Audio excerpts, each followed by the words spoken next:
Good afternoon. Good afternoon.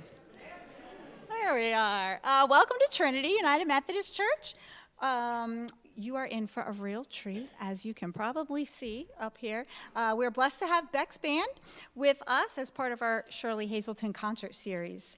The original Becks Band existed in Philadelphia in 1830 to 1876. The Becks Band before you today is a reenactment Civil War band playing period music on original period instruments. They play for a lot of balls and ceremonies, parades, commemorations, concerts, and the like. If you enjoyed the concert today, there will be a free will offering plate outside in the lobby for you. This concert today is being live streamed, so if you could take a moment and please silence your cell phones, we would appreciate that. And now, please help me welcome Becks Band under the direction of Jim Beyer.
Good afternoon.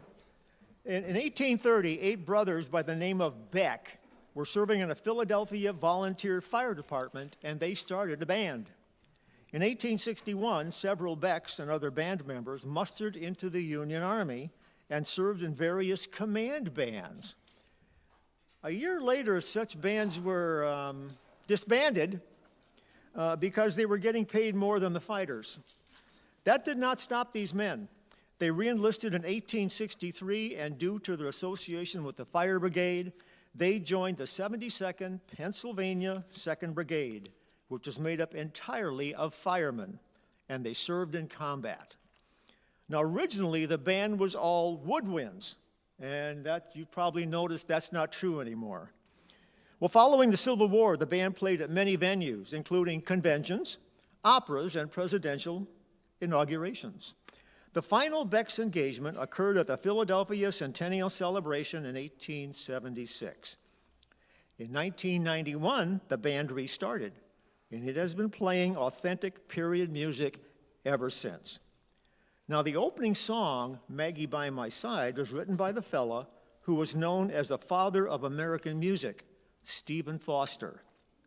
Verse 3 of his tender lyrics: storms can never appall me, never, while her brow is clear. Fair weather lingers ever where her smiles appear. When sorrow's breakers round my heart shall hide, still may I find her sitting by my side. My own love, Maggie dear, sitting by my side. Oh, Maggie was his dog.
I just wanted to take a moment to recognize two men that we have in the band.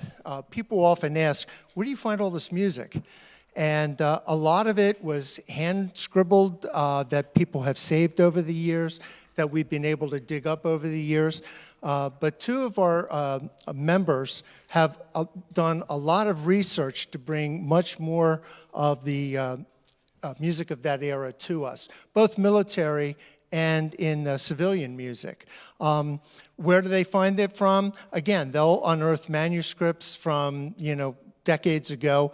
They've done research at the Library of Congress to try to bring some of these tunes. And I did want to take a second and just recognize, if they could please stand, John Zaradnik and Scott West, our two arrangers that write for this band.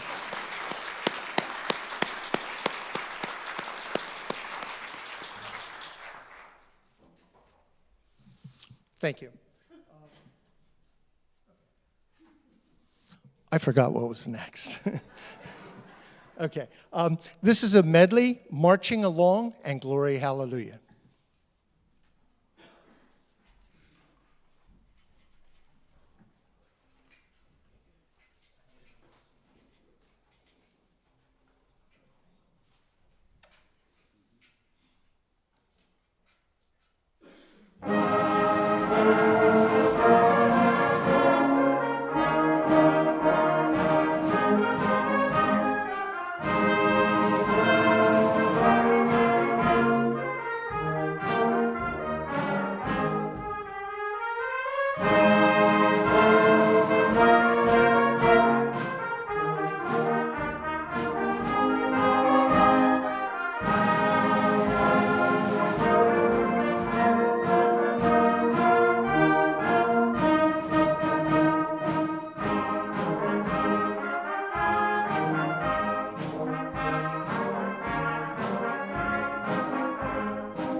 If you saw your program, you likely noticed that there was an Addie Waltz and an Adelaide Polka.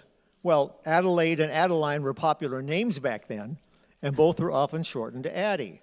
Now, in a total of 3 whole minutes, I found 5 Addie Waltzes, of which 2 were actually attributed to composers. Now, communication is critical in combat. Every Civil War military group used bugles to get the job done. The bugler, who was often a child, would communicate messages such as the commander's orders to wake up, charge, mourn the dead, march left, cease firing, and clean up after your horses. I am not making this up. This next piece features our bugler, Randy Staub. Now, a week before the Battle of Bull Run, Sullivan Ballou, a major in the 2nd Rhode Island Volunteers, wrote home to his wife in Smithfield. He wrote this, July the 14th, 1861, Washington, D.C. Dear Sarah, the indications are very strong that we shall move in a few days, perhaps tomorrow. And lest I should not be able to write you again, I feel impelled to write a few lines that may fall under your eye when I'm no more. I have no misgivings about our lack of confidence in the cause in which I am engaged, and my courage does not halt or falter. I know how American civilization now leans upon the triumph of the government and how great a debt we owe to those who went before us through the blood and suffering of the Revolution. And I am willing, perfectly willing, to lay down all my joys in this life to help maintain this government and to pay that debt. Sarah, my love for you is deathless. It seems to bind me with mighty cables that nothing but omnipotence can break. And yet my love of country comes over me like a strong wind and bears me irresistibly with all those chains to the battlefield.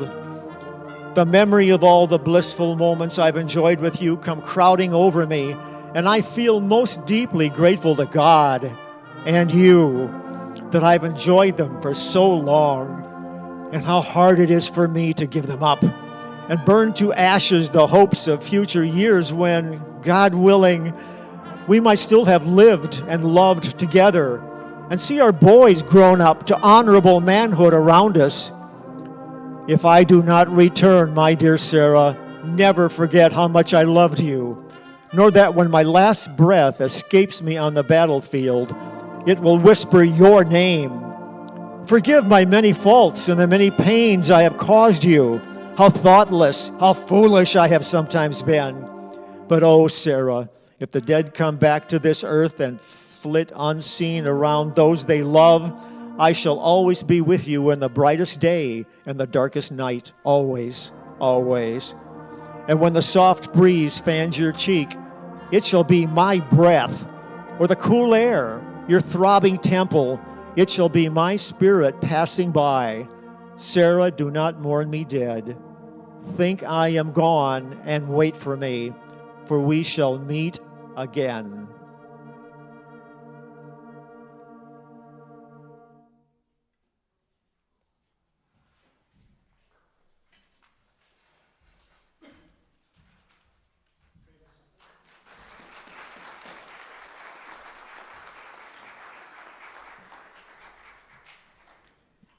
The Grand Army of the Republic was a fraternal organization founded in 1866, composed of Northern Civil War veterans. Historically, it was the first organized advocacy group in America, taking on issues such as voting rights and military pensions, as well as lobbying Congress to establish Memorial Day. This is a medley of upbeat music written in 1892 to celebrate the 25th anniversary of that group. It includes fife and drum, bugle corps, and When Johnny Come Marching Home. Steve Keith on snare drum and Debbie Krause on piccolo, the GAR Patrol.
Prior to the Civil War, America's musical life was flourishing as people relied on themselves and their families and their communities for the music of daily life.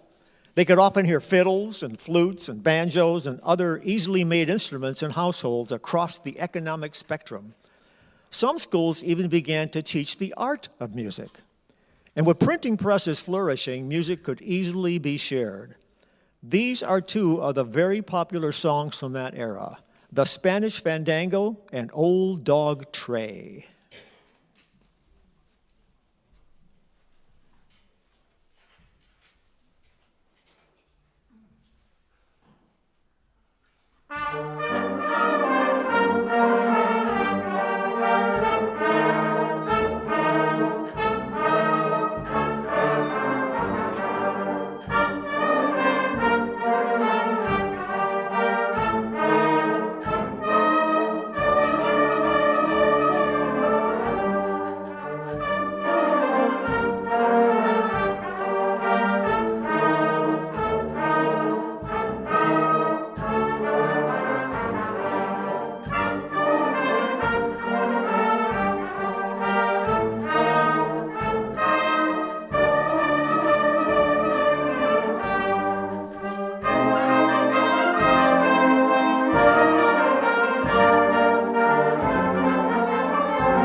Can't you guys get any more energetic? Man, wow. This next piece is a medley, which includes a song which was essentially an advertisement for an unusual occupation, the substitute broker. The broker was an agent employed to find a substitute for a conscripted lad who could afford to buy his way out of the military. One of the verses, "I'm a broker, sirs, and living in this city. In substitutes I deal, and do it without pity. I'm always on the hunt for some poor verdant fellow to ply him with soft soap and liquor till he's mellow. That's the way we do, ain't we jolly jokers? Making money, too, all by being broker." The Shenandoah soloist is Rich Cummins on the baritone horn.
Sorry about that, but that's okay. We always did it together then. Thank you very much.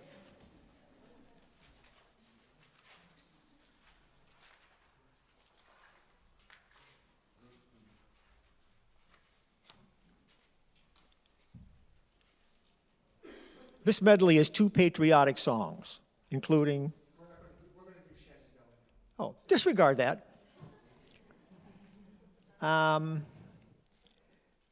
Yeah, Shenandoah. If you've never heard of it, this is your first opportunity. You're going to love it. Like I said, you're in a car driving one.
I told you you'd love it. That's Rich Cummins on baritone horn playing the solo. This next medley is 2 patriotic songs, including Red, White, and Blue and Hail Columbia, which was composed in 1789 for a guy named G. Washington's inauguration. And it was named the President's March and was for 142 years the de facto national anthem.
Step on the TV.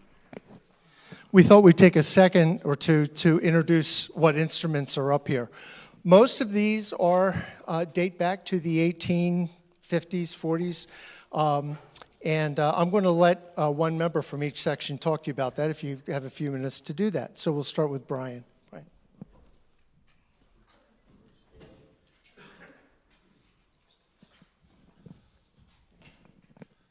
How are you? My name is Brian, and I'm just one of the drummers.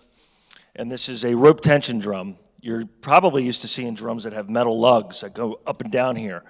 And that's a relatively modern invention, but back then they had to use ropes. You'll still see ropes like on Aboriginal drums and bongos and things like that, African instruments, because this is the way they did it for many, many years. And until they made those changes with the Civil War, we had rope. So the way you got this to go up and down around, and you had to get these hoops to pull down and get those skins really tight so you can get that sound.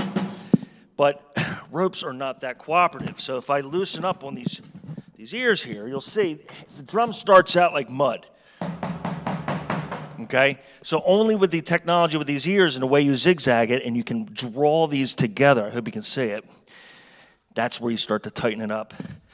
And you can make ropes be as good as metal lugs. And it was very feasible to do that. Now, the other thing I want to point out is the way the drum sits on your body. When you had this strap on, and I have a mic, it sat like this. And when it sat like that, you had to have your hands like this with the drumsticks. Like this. It made it a lot easier to play. Because if you didn't switch the arms around and make it look different like that, okay, you'd have to play like that.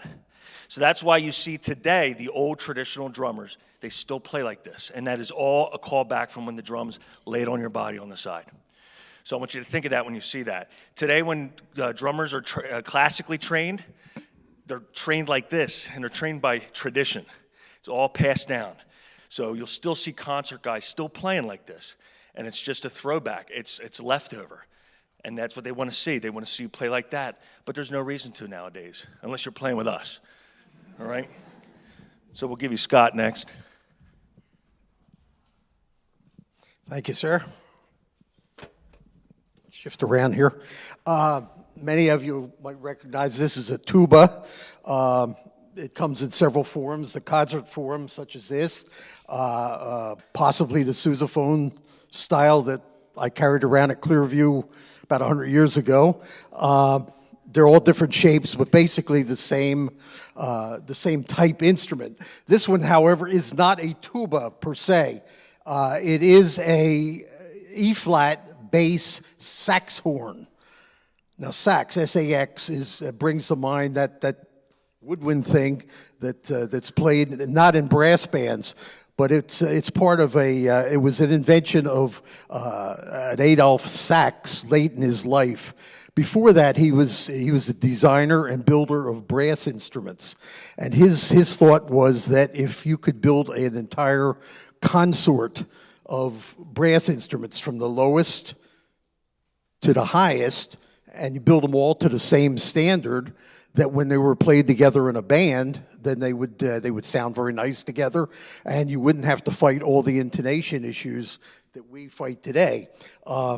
This was from 1865. It was built by a Moses Slater in New York City. Part of the consort, Barbara, if you would hold yours up, this is the baby brother of this one. It was bought from the same collector a few years ago who died, and the wife was disposing of the instruments. We also have a baritone horn somewhere. It's not here today. Anyway, so we've got 3 of them, and they're very scarce, obviously. Since 1865, there's been a lot of crushing and stuff like that. But this is a E-flat bass sax horn.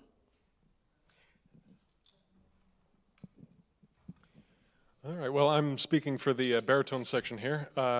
This is a German horn. You can see it has rotary valves instead of piston valves like some of the other, here we go. And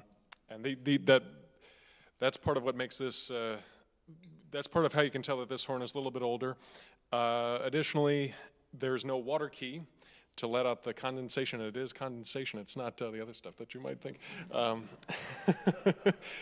But yes, there, instead of strings to pull on the rotors here, there's a clockwork mechanism, and that was considered a little bit more reliable than their string counterparts there. But I think that I'll pass it on to the tenors here.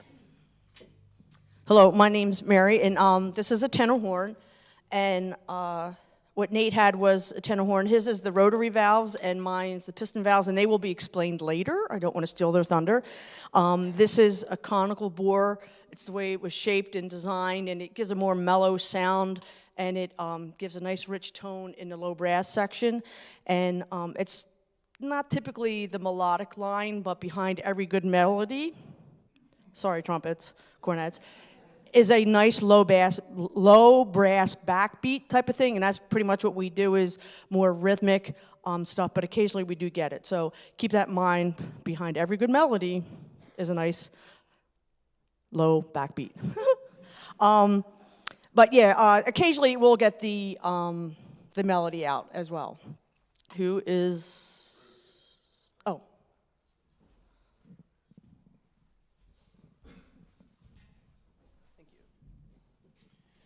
Next in line, going up the scale, we have the E-flat alto horn, and this is the middlest of the middle brass. We are in the same key as the tuba, and like Scott, this is a Slater as well. We support the E-flat cornets, which is the soprano voice of the band, and besides playing the melody with them, oftentimes we substitute for percussions. Civil War brass bands and military bands in general before the war and somewhat afterwards marched in front of the column of the troops. If you marched in back, you'd be choked by the dust. And with the bell-up horns, like this one, you were playing upwards to God, or like the cornets, you were playing forward to nobody. So in 1838, a man named Alan Dodsworth, who was a bandsman and a composer, created this, the over-the-shoulder horn, or backward blaster, which would play backwards to the bands, or backwards to the troops, rather. So for about 50 years, this was a standard for some bands, not all of them. It was popular with the military bands, with band wagons, because they were all pointed outward, and for concerts where the musicians sat with their backs to the audience, the horns facing the audience, and they got to see the conductor's face for a change. Thank you. Well, this is a B-flat cornet, and it has piston valves, which go up and down, of course. And I'm supposed to give you a little bit about the mechanics of the instruments. They all have the same mathematical pretense, in that when you press a valve, it adds tubing to the instrument, which technically makes it longer and changes the pitch downward. Now, there are three, so they're not all of the same length, of course. And the shortest one on this particular instrument, and on all of them, will move you down one key on a piano. The next longest one, which you can't see that side, over here, will move you down 2 keys on the piano. And the third one, which is the longest, will move you down 3 keys on the piano. So when you take those in combination with each other, you can then play more than the 5 notes that you heard on Abide With Me with the bugle in the background. Because those are the only 5 notes that the bugle can play comfortably. Now we can play the entire chromatic scale all the way up and down and play all the notes, because with a bugle, you certainly couldn't do a rousing rendition of Yankee Doodle or even President Lincoln's, one of his favorites, Dixie. With this, all things are possible. Okay. Good afternoon. My name's Bud. I want to talk to you a little bit about the E-flat cornet. The E-flat cornet would have been a featured instrument in the Civil War brass band era. It was also one of the highest pitched instruments that you would find in the typical brass band. This particular instrument, and the one up here alongside of it, were both date back to the Civil War era, okay? This one has string-activated rotary valves. They are mounted perpendicular to the lead pipe, which gives it the ability to have a shorter instrument, okay? And at the same time, it's a little easier to control. It's more like the conventional trumpet would be. The horn Alex is playing, okay, is also an E flat. And you can see that in this instrument, it's played this way, and the valves are mounted parallel to the lead pipe.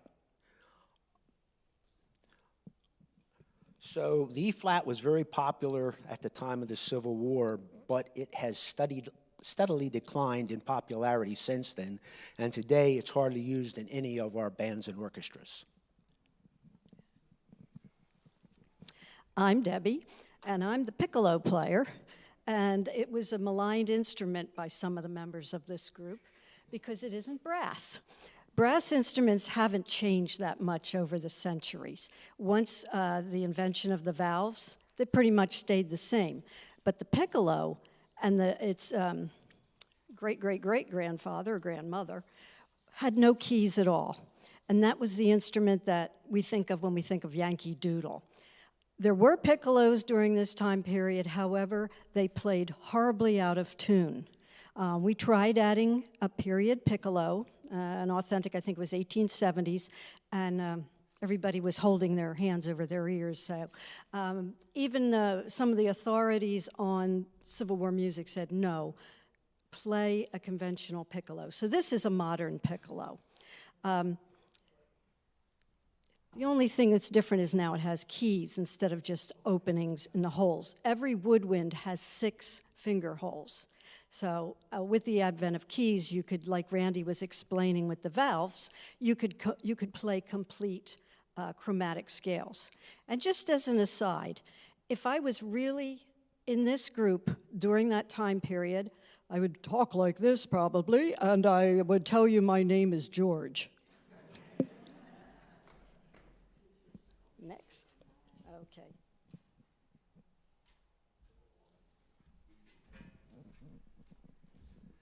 Thank you. Let's give our presenters a hand, please. Thank you. Great job, guys. Great job. So we said all that to say this. We're going to play Yankee Doodle. And what we will do is we will introduce each one of those instruments in the order that they just presented to you. So you'll be able to hear their sound. And then finally, when we get all together, it'll be something that hopefully will be exciting to you. So this will be Yankee Doodle. Thank you, George.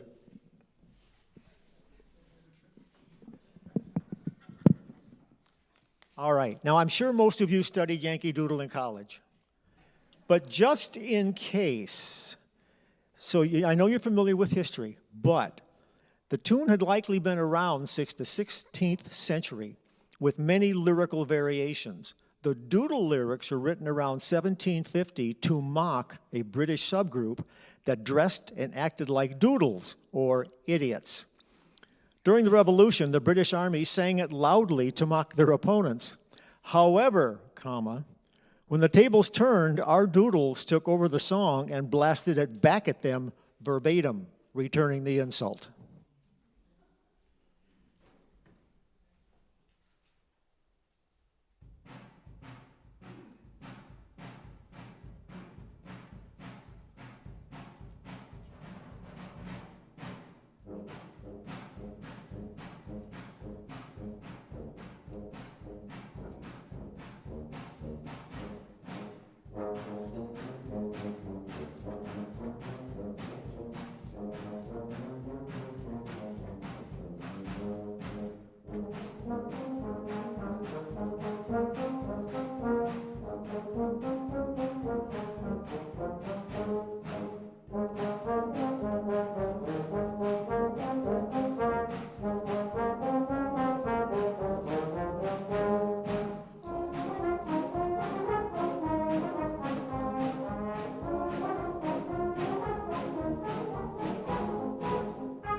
This next piece is a lament written by a British composer from around 1850, longing to return to the dearest spot of earth, his home. Mary Bouchon on tenor horn and Linda Johnson on alto horn.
Jim, just the Foster?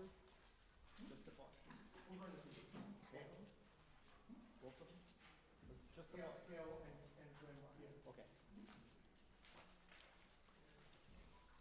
The band is going to finish up with two classic pieces. One of them is another Stephen Foster, his Quick Step and Old Lang Syne. And thank you so much for stopping by today so the band can share musical history with you. It's been a delight.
So you all have your programs, and you're looking, what the heck is Auld Lang Syne doing?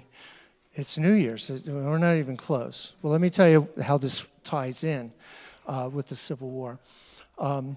Take you back to April 1865. Appomattox, which is the town, Appomattox Courthouse, is what they say that the signing of General Lee's surrender of the Army of Northern Virginia to General Grant from the Army of the Potomac. Most say it signified, for all intents and purposes, the end of the Civil War, although there were some other battles that happened beyond that because they didn't know out west what was going on in Virginia at that time. Lee comes in, he's dressed in his finest uniform, has a sword on him. They go in to a small, basically a living area in someone's house. They come walking out. General Lee came out first, and he stood on the porch and put his hat on. And I read something the other night where he told his officers that the reason he was in his finest, he expected to be taken as a prisoner and hauled off to a stockade for trial for treason, I guess. And he wanted to look really good. So he was dressed in his finest, comes out, and as he was coming down the steps, there of course were thousands and thousands of troops there. The 198th Pennsylvania Regiment, which was ironically out of Philadelphia, played Auld Lang Syne as he walked over to his horse, mounted, and then left. So we think it's appropriate, not only at New Year's, but certainly for a Civil War band to play. So here's our version of Auld Lang Syne. Again, I want to thank all of you for coming. If you'd like more information about the band, I'll get two resources for you. Shameless plug here, becksband.com. We have our own website, becksband.com. Or if you want to check with our Victorian ladies in the back there, I think they might have a business card or something to give you if you look for more information. But it's nice to be able to play close to home. This is one of the closest concerts I think we've had. We're based out of Pittman, but normally we're trudging to Harrisburg or Gettysburg or, those kind of places. So you've been a wonderful audience. We hope you enjoyed your afternoon with us. And here is our closing number, Auld Lang Syne.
Again, thank you so much, Becks Band, for blessing us with your wonderful music. Could we just one more time show our appreciation for their wonderful performance?